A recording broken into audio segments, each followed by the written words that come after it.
আর জেলায় জেলায় ভুতুরে ভোটারদের ছবিটা কি আজকে এই মুহূর্তে আপনাদের সামনে রাখবো। আরামবাগের পর যে ছবি দেখা গেল সাগরে, সেই ভুয়ো ভোটারের ছবি। কি ঘটেছে সেখানে?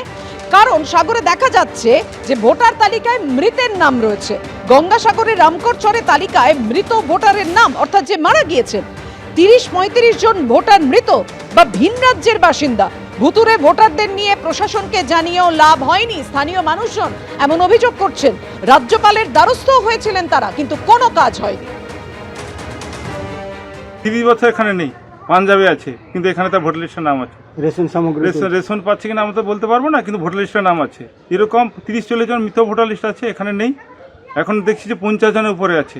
আমরা চাই এটা সুষ্ঠু মীমাংসা হোক, যাতে এগুলো বাদ যায়, তার ভিউ ব্যবস্থা হোক। লিস্টে নাম রয়েছে, তার সেই বাড়ি মালিকগুলো হয়তো রেশন পাচ্ছে না, কিন্তু রেশন সামগ্রী তোলা হচ্ছে। সেই রেশন সামগ্রী যাচ্ছে কোথায়? তার মানে হচ্ছে এখানে দুর্নীতি, কালোবাজারি চলছে। এই কালোবাজারি দুর্নীতি আটকানোর জন্য আমরা বিডিওকে জানিয়েছি, রাজ্যপালকে জানিয়েছি, তার কোনো সদুত্তর এখনও আমরা পাইনি। যাতে সুষ্ঠুভাবে এই নামগুলো কারেকশন হয়, তার জন্য আমরা আবেদন জানাচ্ছি। ট্রলিকাণ্ডে অভিযুক্তদের নিয়ে এবার পুনর্নির্মাণ হলো মধ্যমগ্রাম এবং কুমোরটুলিতে। পরপর পুলিশ অভিযুক্তদের নিয়ে যায় মধ্যমগ্রাম এবং তারপর কুমোরটুলিতে ঘটনার পুনর্নির্মাণ করায়। অভিযুক্তদের নিয়ে মধ্যমগ্রামে ঘটনার পুনর্নির্মাণের পর কুমোরটুলিতে নিয়ে গিয়ে ঘটনার পুনর্নির্মাণ করালো পুলিশ। মধ্যমগ্রামের বীরেশপল্লীর বাড়িতে এনে ঘটনার পুনর্নির্মাণ। বীরেশপল্লীর বাড়িতে নিয়ে আসা হয় ফাল্গুনী ও আরতি ঘোষকে। এমনকি ভ্যান চালক ও ট্যাক্সি চালককেও নিয়ে আসা হয় এই ঘটনা পুনর্নির্মাণের জন্য। এই অভিজ্ঞতা কোনোদিন হয়নি বলে দাবি করেছেন ট্যাক্সি চালক। 25শে ফেব্রুয়ারি ট্রলি সমেত কুমোরটুলি ঘাটে ধরা পড়ে মা মেয়ে। পিসি শাশুড়ির দেহ ট্রলি ব্যাগে পুড়ে গঙ্গায় ফেলতে এসে আটক করা হয় মা ও মেয়েকে।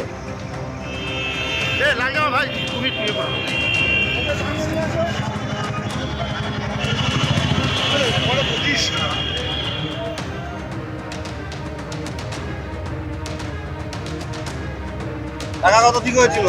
ঠিক হয়নি, 130 টাকা দিয়ে। 30 টাকা দিয়েছিল ভারী ব্যাগ বলে। ভারী লাগে। তারপরে যেরকম চালিয়ে এসে চালিয়ে এসছে।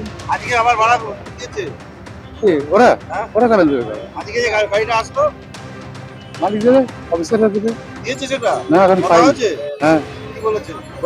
আজকের ভাড়া পেয়ে যাবে। ভাড়া পেয়ে যাবে বলে। এই অভিজ্ঞতা হয়নি। এই যা যা বলছি সব ঠিকঠাক আছে। আপনি জিজ্ঞেস করেছেন ব্যাগে এত ভারী কেন? হ্যাঁ জিজ্ঞেস করেছিলাম, বলেছিল আর ওই যে কাঁসার বাসন আছে, জামা কাপড় আছে, খাবার দাবার আছে। জীবনে এই প্রথম অভিজ্ঞতা। হ্যাঁ জীবনেই প্রথম অভিজ্ঞতা। কত বছর গাড়ি চালাচ্ছেন? আমি 32-33 বছর চালাচ্ছি। 3 বছর এই প্রথম অভিজ্ঞতা। গাড়ি আপনার নিজের? না, মালিকের গাড়ি। মালিকের বাড়ি কোথায়? মালিকের বাড়ি এয়ারপোর্ট 2 নম্বর।